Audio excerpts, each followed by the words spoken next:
guys, and welcome back to our Jim Crockett promotion save in TEW 2013. As you can see, we're on World Championship Wrestling. It's the first one in May, so we're going to run our show. And in our first match, in about the had soldering action, but not much of the way heat, Ric Flair defeats Jimmy Valiant in 10-13 by pinfall with Rude Awakening. Ric Flair makes defense number 1 of his NWA Florida Heavyweight title. Got a 56. I basically did that because I thought it would be like a fun little opening match, you know, gets a pretty decent rating. Which it did actually, and it helped build up Ric Flair a bit more.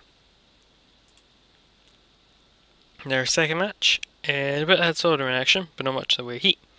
The Steiner brothers, Rick and Scott, defeat the Jive Tones, which is Watley and Tiger Conway Jr. when Scott in 10-17. When Scott Steiner defeated Tiger Conway Jr. by pinfall with Frankensteiner. Cost 54. Again, just to really build up the Steiners a bit. You know, I've got big plans for both the Steiners. You know, they're a big part of WCW, historically speaking. And then, oh shit, our first part, we cut to footage from earlier in the day when Ric Flair, you know, he's sitting at the press conference table, him, JJ Dillon, is sitting there, he's got the title belt in front of the microphone, which is one of my favourite things, you know, when they sit down at, like a wrestler sits down at a press conference and they have their title out in front of them. And he's going to be like all, woo! See you, Terry Funk, at the next NWA Supercard. I'm going to kick your Texas butt all over wherever it happens to be held, because I don't know where I'm holding it yet, but, you know, he's going to kick them all over the place. And he's going to challenge him one-on-one fight. He's going to fight him like a man. He's Ric Flair. He's crazy. He's Ric Flair. And he's crazy. So we're going to have Terry Funk against Ric Flair. By the way, look at this momentum. Terry Gordy, 99. Dutch Mantel, also 99. Nice. That's going to be for the NWA World title. Oh yeah. So that's our big main event on the May Supercard. As we advance, in a match that saw an reaction, so we had some good action rather. An average heat. Nikita Koloff defeats Bobby Jaggers in 9:56 by pinfall with Russian Sickle. Again, just building up Nikita. Don't really have anything for Bobby Jaggers. He's just gonna job out to people basically ad nauseum. Go 63. Alright for a squash match basically. Well, it's not squash. It's 9 minutes. You know, alright for like a mid carder getting squashed by a main eventer. Yeah, that's not bad. After the match, he's celebrating his big win. When, oh my god, out comes Ted DiBiase. What a surprise. And he attacks Nikita Koloff and beats him down into the mat. Where he puts in the $1 Million Dream. And Nikita's all like, rah! And DiBiase then, like, you know, he gets him down on the mat. He knocks him out and he's all like, ah ha ha ha, I love money. And he's like, you know, throwing his money over himself because he loves money, and he poses with Nikita's US title and he's like, ha ha ha, I'm gonna win it because I'm rich and crazy. So yeah, I got 60. Sorry, I'm kind of slightly go off on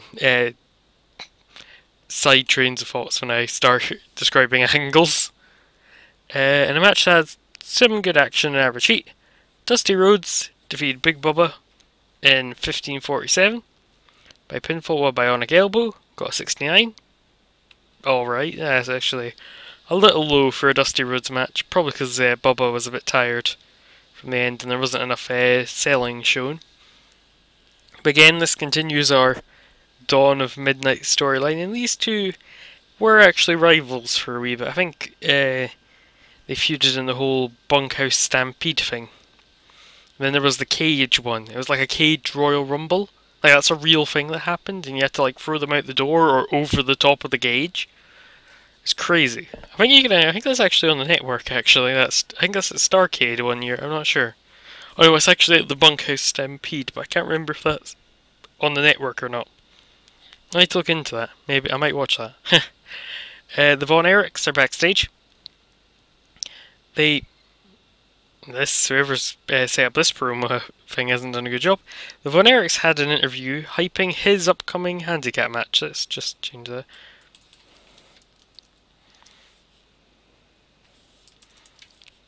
There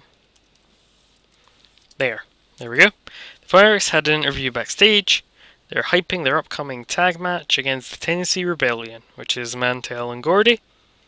Basically, they're gonna be all like, "Bah, we're Texas. We love Texas. We love Dallas and Longhorns and Dallas." I don't know much about Texas, and they're gonna be like, "We're gonna beat up you, evil Tennessee people, grrr," because we're basically trying to steal the Von Erichs fan base by basically running every Von Erichs storyline ever, that's basically every Von Erichs storyline is, you're evil, we're the Von Erichs, thus you are automatically evil. I got 58. Not as great as last week's show so far. Oh shit, yeah. Except our main event. The bout featured great action and great heat from the audience. Ric Flair, the crazy nature boy, defeats Road Warrior Animal in 16-13 by pinfall. Flair, he's probably going to do some sort of cheating to get the pinfall, but he still wins because he's the best wrestler in the world. At the moment, anyway. Got an 80, which is amazing. Paul Ellering did good work at ringside, and Animal and Ellering are a good pairing, which is pretty true, actually. Match deserved better colour commentary. Who is it? Oh yeah, Magnum TA. I forgot I made Magnum TA a colour commentator. Oh, he'll improve as we go. But yeah, pretty good match. Pretty solid rating. Flair, he picks up the big win. And then, following the match, dun dun dun! Ric Flair, he's celebrating in the ring with his title belt. He's all like, "Woo! They chipper!" Like that. Then, oh my god, out comes crazed madman Terry Funk, which is what Terry Funk's gimmick is now. So he's coming out, he's all like, he charges past like the Jim Crockett promotion stage, has like an interview area kind of thing at like the side. So like you kind of come out through the interview area, he comes out, he picks up Tony Schiavone again, he throws him down the aisle, he grabs chairs from the fans and throws them towards where Flair is. He grabs like a barricade and rips it off the ground, like one of those bar ones, not like a WWE one. And like he throws that at Flair, he's throwing the stairs at Flair, he's picked up Road Warrior Animal, throws him at Flair, he gets in the ring, he starts punching the crap out of Flair, yelling so many expletives, we have to put up that big red X they used to put up to censor things, and he's like punching the crap out of him. Flair starts beating him back, they're just like beating the absolute crap out of each other. Like, security men, they swarm the ring, they can't pull them apart, they just keep beating the shit out of each other, and the security men, especially Terry Funk, I mean, he's legitimately insane. He's like using the security men to beat up Ric Flair, he's like throwing them about, he's all like swinging his arms about like a lunatic. Eventually, police come out, they then eventually separate them, there's still the occasional little jab at each other, they're like, these two hate each other, basically, and they're gonna murder each other live on pay-per-view. Buy it. So yeah, and I got an 86. I am actually really enjoying this storyline, because I actually really like the real life feud. And this is actually one of my favourite feuds, Flair and Funk. Like, if you have the WWE Network, and you want a match recommendation, watch, I can't remember what Clash of the Champions it is, but Flair and Terry Funk have an I Quit match, and it's amazing. It's absolutely awesome. Also, Dave Meltzer gave it 5 stars. And, he's got a pretty good opinion on wrestling, as a whole.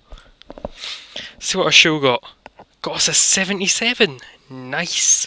Popularity's up in 10 regions.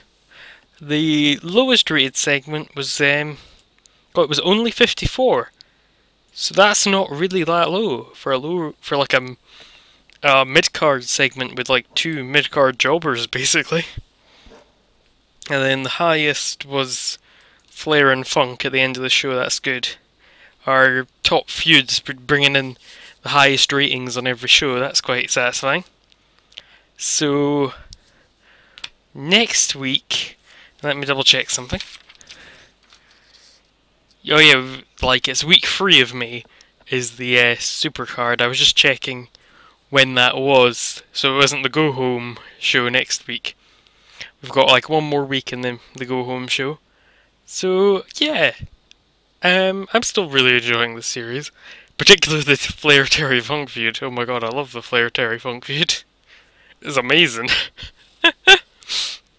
Something about, I think it's just because they're two such big characters and personalities, so when you smash them together, interesting stuff happens. Anyway, I have to talk about how much I like Ric Flair and Terry Funk. So yeah, I hope you guys are still enjoying this series. I know I am. If you did, and you want to let me know, like give it a like, or like leave a comment.